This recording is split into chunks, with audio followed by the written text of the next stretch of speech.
अस्सलाम वालेकुम। आज हम जो डिस्कस करेंगे वो मेटा टर्म्स डिस्कस करेंगे। मेटा की कुछ टर्म्स हैं, इनका हमें अंडरस्टैंड करना बहुत ज़्यादा ज़रूरी है। जब हमें ये चीज़ समझ आ जाएगी तो फिर हम नेक्स्ट स्टेप की तरफ मूव करेंगे। तो इसमें जो सबसे पहली चीज़ है वो है रीच। ये रीच का वर्ड आपके सामने बार बार आगे यूज़ किया जाएगा। तो ये रीच है क्या? मैं आपको आसान अल्फाज में समझा देता हूँ। जब भी आप फेसबुक के ऊपर या इंस्टाग्राम पर या किसी भी प्लेटफॉर्म के ऊपर टिकटॉक पर स्क्रॉलिंग कर रहे होते हैं तो आपके सामने एक ऐड आता है। जैसे ही वो एक दफा आपके सामने आता है तो वन टाइम उसकी रीच काउंट हो जाती है और आप फिर नीचे स्क्रॉल करते हैं, दोबारा नीचे चलते हैं तो कुछ टाइम के बाद आपके सामने वो ऐड दोबारा आ जाता है। ठीक है, अब वो जो रीच थी वो फिर भी क्या रहेगी, वन टाइम ही रहेगी। जैसे ही पहली दफा आपके सामने ऐड आया तो एक रीच होगी और उसके साथ ही साथ एक इम्प्रेशन हो गया। ठीक है, अब आपने मजीद स्क्रॉलिंग की, नीचे गए, दोबारा वही वाला ऐड आपके सामने फिर आ गया। क्या होगा, रीच जो है ना वो वन ही रहेगी, वो टू नहीं होगी, जबकि इम्प्रेशन हमारे टू हो जाएंगे। ठीक है, ये रीच एंड इम्प्रेशन का मेन डिफरेंस है। मैं आपको यहाँ से भी एग्जांपल दे देता हूँ फेसबुक से कि मैं आपको क्या समझाना चाह रहा हूँ। फॉर एग्जांपल ये मेरे सामने एक ऐड आया हुआ है, सेंटेंस स्टोरीज का ये ऐड है। अब ये मेरे सामने जैसे ही मैंने स्क्रॉल किया मेरे सामने आया तो क्या हुआ, इसके ऊपर एक रीच काउंट होगी और उसके साथ साथ एक इम्प्रेशन भी काउंट हो गया। अब मैंने मजीद नीचे स्क्रॉलिंग करनी स्टार्ट की तो अगर कुछ देर के बाद मेरे सामने ये वाला ऐड दोबारा आ जाता है तो मैं उसको क्या कंसिडर करूंगा, फिर ये होगा कि ये इसकी रीच वही एक रहेगी और इम्प्रेशन इसके दो हो जाएंगे। ठीक है, तो इस ये मेन डिफरेंस है रीच एंड इम्प्रेशंस का। अब इसके बाद आज आपने फेसबुक बंद कर दी, कल आपने दोबारा ओपन की, ये सेम एड्स आपके सामने दोबारा आ गया तो क्या होगा, रीच आपकी वही वन ही रहेगी और इम्प्रेशंस आपके फिर क्या हो जाएगा, एक और काउंट हो जाएगा। तो ये रीच एंड इम्प्रेशंस का मेन डिफरेंस है। इसके बाद एक तीसरी चीज आ जाती है, फ्रीक्वेंसी। अब ये फ्रीक्वेंसी क्या है, फ्रीक्वेंसी कहते हैं कि आपके एक यूजर ने एड जो है वो कितनी दफा देखा है। अगर मतलब जितने भी हमारे पास फ्रीक्वेंसी होती है, वन होती है, टू होती है, थ्री, फोर। ठीक है, तो अगर मतलब टू है तो इट्स मीन्स कि हमारे एवरी यूनिक यूजर ने हमारा एड टू टाइम देखा है। अगर थ्री है तो इट्स मीन्स कि हमारी एवरी यूनिक यूजर ने हमारे एड को थ्री टाइम्स देखा है। अगर ये हमारी फ्रीक्वेंसी फोर से अबव चली जाती है तो ये उसके बाद फिर उस तरह का परफॉर्म नहीं करते। इट्स मीन हमारा एड फिर उस तरह की परफॉर्मेंस नहीं दिखा रहा होता है, वो फिर लॉस कर रहा होता है। तो फ्रिक्वेंसी जितनी ज्यादा कम होगी उतना ज्यादा बेस्ट रहेगा। अब इसके बाद हमारे पास आ जाते हैं सीपीएम। सीपीएम क्या है, CPM cost per thousand impressions आपके पास कितने में पड़ रहे हैं। आपने फेसबुक को कहा, ये जो एड्स आपके सामने आ रहा है ये थाउजेंड टाइम्स मतलब डिफरेंट यूजर्स के आगे गया तो ये इसकी कॉस्ट पर थाउजेंड कितनी आई। ठीक है, तो ये है सीपीएम। इसके बाद हमारे पास hook rate and hold rate. अब ये हुक रेट और होल्ड रेट क्या होता है, अगर आपके यूजर ने फर्स्ट 3 सेकंड्स देखे हैं, किसी कोई वीडियो कोई एड्स उसके सामने आया, उसके फर्स्ट 3 सेकंड्स उसने देख लिए तो ये है हुक रेट। और उसके बाद अगर उसकी वीडियो के ऊपर रुका हुआ है, वो मूव उसने आगे नहीं किया तो ये हो जाएगा होल्ड रेट। मतलब नेक्स्ट 15 सेकंड तक अगर वो एड पर रुका रहता है तो ये होता है होल्ड रेट। अगर फर्स्ट 3 सेकंड उसे हुक करते हैं, उसे रोकते हैं तो ये हो जाएगा हुक रेट। कितने परसेंट लोगों ने हमारा हुक रेट मतलब हमारी हुक देखी है और कितने परसेंट होल्ड रेट है, मतलब कितने परसेंट लोग जो है वो 15 सेकंड्स तक हमारे एड्स पर रहे हैं। तो इससे हमारा एनालिसिस और होता है, हमें पता चल रहा होता है कि हमारा हुक रेट कितना पावरफुल है कि उसने एक बंदे को रोक दिया और उसको आगे का वीडियो देखने पर मजबूर किया। ठीक है, तो ये hook rate and hold rate का डिफरेंस है। इसके बाद नेक्स्ट हमारे पास आ जाता है लिंक क्लिक्स। लिंक क्लिक्स क्या है, लिंक क्लिक्स यहाँ पर हमारे पास ये जो शॉप नाउ का बटन है इस पर कितने यूजर्स ने क्लिक किया और इसकी वेबसाइट्स के ऊपर लैंड हुआ, ये हमारे पास है लिंक क्लिक्स।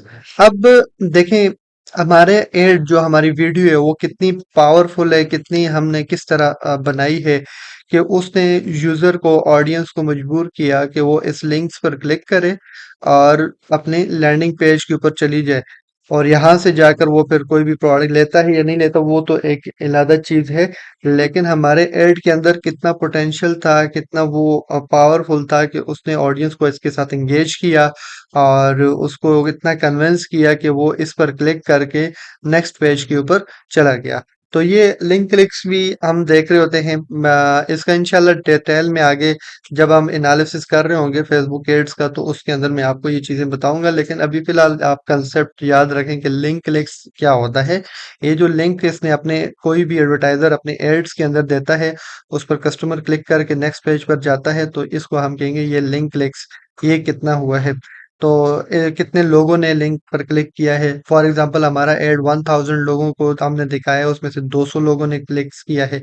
तो ये हमारा एनालिसिस के दरमियान जो है हमें इससे आइडिया और होता है कि हमारा एड कितना पावरफुल था, कितना उसको उसने ऑडियंस को जो है ना इंगेज किया। तो इसके बाद नेक्स्ट हमारे पास आ जाते हैं CPC. CPC means cost per click. ये जो एक हमने लिंक पर क्लिक किया है इसके ऊपर हमारी कितनी कॉस्ट आई है। अच्छा, इसके बाद नेक्स्ट हमारे पास आ जाते हैं सीटीआर। सीटीआर क्या होता है? Click through rate. Click through rates means कि आपका एड फॉर एग्जांपल 1000 लोगों को दिखा और उसमें से कितने लोगों ने उसके ऊपर क्लिक किया और आपकी वेबसाइट पर जाकर उन्होंने वेबसाइट्स पर आप वो गए। सीटीआर जितना ज्यादा हाई होगा इट्स मींस कि आपका जो एड है, आपका जो कंटेंट है जो आप लोगों को दिखा रहे हैं वो बहुत ज्यादा पावरफुल है। सीटीआर का जो फार्मूला है वो ये है कि clicks divided by impressions multiply by 100। तो इस ये आगे आपके पास परसेंटेज में आ जाता है। अगर आपकी जो एड उसका सीटीआर जो है 1% है, इट्स मींस कि वो ज्यादा इंगेजिंग नहीं कर रहा। कोशिश करें कि आपका सीटीआर 2% से ऊपर ऊपर हो, लेकिन उसके साथ साथ ये फिर हम इंडस्ट्री के बेंचमार्क को भी देख रहे होते हैं कि वो किस इंडस्ट्री के अंदर है। बाज दफा सीटीआर लो भी हो उसके बावजूद भी हम प्रॉफिट में होते हैं। तो सीटीआर बस आसान अल्फाज में यही है, क्लिक थ्रू रेट से।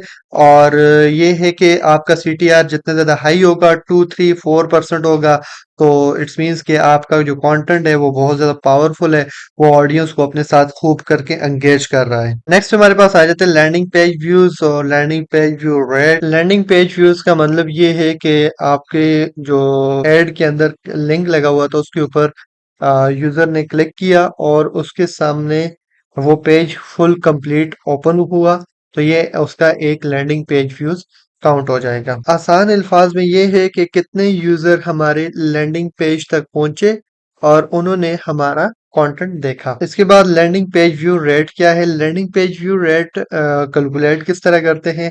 देखिए, लैंडिंग पेज व्यू रेट ये है, और इसको कैलकुलेट करने का जो तरीका है, landing page views total landing page views कितने हुए और divided by link clicks multiply by 100, तो ये हमारे पास एक परसेंटेज आ जाती है जिससे हमें पता चलता है कि हमारी जो एडवर्टाइजमेंट है वो कितनी पावरफुल है। लेकिन जितना ज्यादा हमारा एड अच्छा होगा, हमारा कंटेंट, हमारा वीडियो जितनी ज्यादा पावरफुल होगी, उतने ज्यादा लोग हमारे लिंक्स पर क्लिक करेंगे और हमारे लैंडिंग पेज पर जाएंगे। अब वहां पर जाकर उन्होंने वो रुके, उन्होंने वो हमारे कंटेंट के साथ इंगेज हुए, इट्स मीन्स कि हमारा लैंडिंग पेज भी पावरफुल है। और वहां से अगर वो कन्वर्जन कर लेते हैं तो फिर हमारा जो है ना ये हमारे लिए और ज्यादा बेटर हो जाता है। नेक्स्ट हमारे पास आते हैं view content and cost per view content. जब हमारा एड चल रहा होता है तो उस दौरान कितने यूजर ने हमारे एड पर लिंक पर क्लिक किया और जाकर हमारे लैंडिंग पेज पर कंटेंट को देखा। अब एक जो बंदा जाता है उसके ऊपर हमारी कितनी कॉस्ट आई, ठीक है, और इसको कैलकुलेट किया जाता है total cost divided by view contents. इससे सिर्फ हमें ये आइडिया और होता है कि हमारा हमें जो कॉस्ट आ रही है, एक जो हमारे लैंडिंग पेज के ऊपर हमारा कंटेंट जो व्यू कर रहे हैं उसके ऊपर हमारी कितनी ज्यादा कॉस्ट आ रही है। नेक्स्ट हमारे पास एड टू कार्ट है और cost per add to cart है। फिर उसके बाद इनिशिएट चेकआउट है और कॉस्ट पर इनिशिएट चेकआउट है। ये तो बहुत आसान है कि एक जो एड टू कार्ट हुआ है वो कितने का हमें पड़ रहा है, और इनिशिएट चेकआउट्स के स्टेप पर अगर कस्टमर चला गया है तो वो हमें कितने का पड़ रहा है, और फिर उसके बाद अगर कस्टमर ने एक परचेज कर ली है कंप्लीट, क्योंकि इसमें बहुत सारे कस्टमर होते हैं जो ऐड टू कार्ट के स्टेप से वापस हो जाते हैं, कोई इनिशियल चेकआउट्स के स्टेप से वापस हो जाते हैं, कोई फिर परचेज करने वाले होते हैं या परचेज कर लेते हैं, तो मतलब प्रोडक्ट को ऑर्डर प्लेस कर लेते हैं। अब वो जो एक ऑर्डर उन्होंने प्लेस किया है वो हमें कितने का पड़ रहा है, और लास्ट में हमारे पास आ जाती है अमाउंट स्पेंड ऑन एड। एक जो एड है उसके ऊपर हमारी कितनी अमाउंट स्पेंड हुई, और रिटर्न ऑन एड स्पेंड, और उसके ऊपर हमें रिटर्न क्या आया। फॉर एग्जांपल हमने 10 रुपये स्पेंड किए थे और उसके ऊपर हमें रिटर्न आया कि 100 रुपीज की हमने सेल्स की। अब आरओएस कैलकुलेट करने का तरीका क्या है, जितना हमें रेवेन्यू आए, फॉर एग्जांपल हमने 10 रुपये स्पेंड किए थे और 100 रुपीज की हमने सेल्स की, तो रेवेन्यू कितना हुआ, 100 डिवाइडेड बाई 10। तो ये हमारे पास आरओएस आ जाएगा।